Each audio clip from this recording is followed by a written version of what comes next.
contentment is great gain. For we brought nothing into the world, and we cannot take anything out of the world. But godliness with contentment is great gain. For we brought nothing into the world, and we can draw the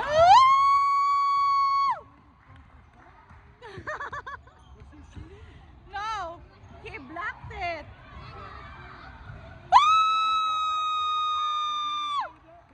Huh? Yes. Is great gain. For we brought nothing into the world, and we can draw the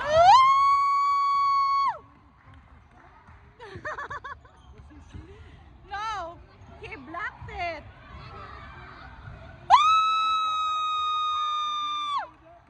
Huh? Yes. With contentment is great gain. For we brought nothing into the world, and we cannot take anything out of the world. 1 Timothy 6:6 and 7.